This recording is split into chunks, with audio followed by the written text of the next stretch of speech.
All right, let's talk about lavender. It's that plant we all dream of having in our garden, right? You can almost smell it just thinking about it. But let's be real. For a lot of us, it has this reputation for being, well, kind of a diva. You know the story. You see a beautiful lavender plant at the store, you bring it home full of hope, you plant it, and then a few months later, it's just sad. Or worse, it's completely gone. But I promise you, it doesn't have to be like that at all.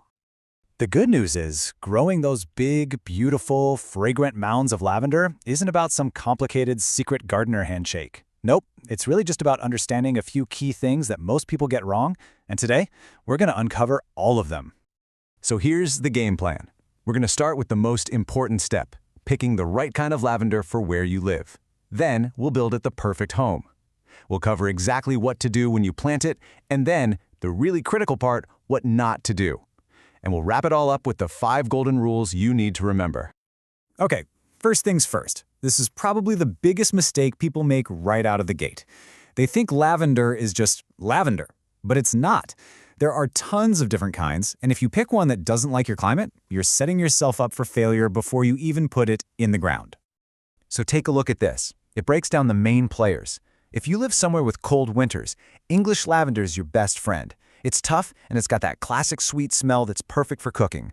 Now, if you're in a hotter place, you'll want to look at Spanish lavender. It's the one with those cool little bunny ears on top of the flowers. And lavandins? Those are the powerhouses. They're super fragrant with a really strong, almost medicinal scent that's amazing for sachets, but you probably wouldn't want to bake with it. All right, so you've picked out the right variety. Your next mission, and this is crucial, is to basically recreate its natural home. Lavender doesn't want to be pampered. It wants to feel like it's on vacation, permanently.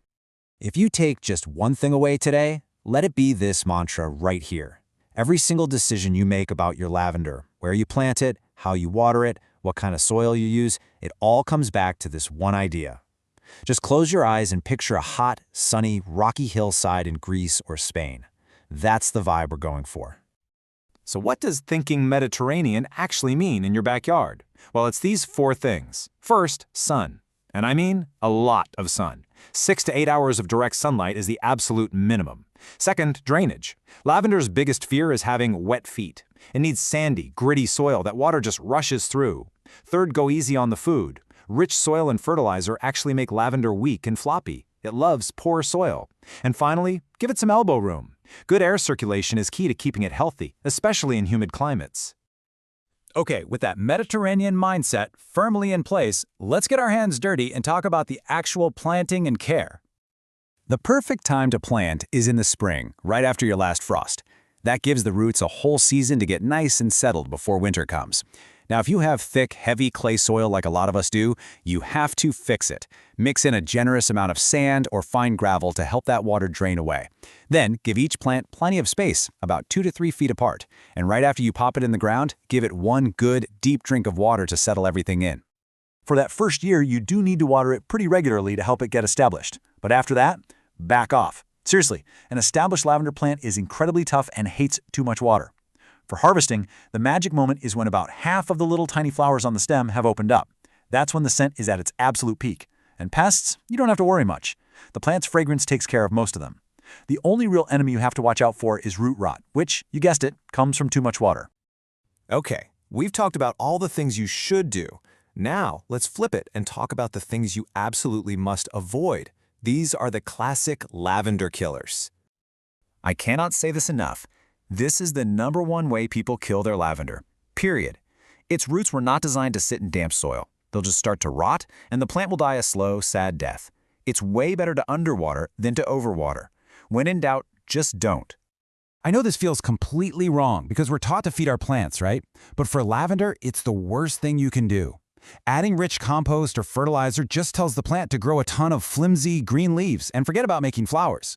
The plant gets leggy, weak, and way less fragrant. It honestly thrives on neglect. This is such a critical rule for pruning. When you're giving your lavender a haircut, you have to make sure you always see some little leaves below where you're cutting.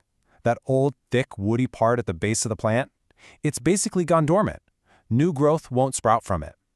If you cut all the way back into that bare wood, you're just creating a permanent dead spot on your plant.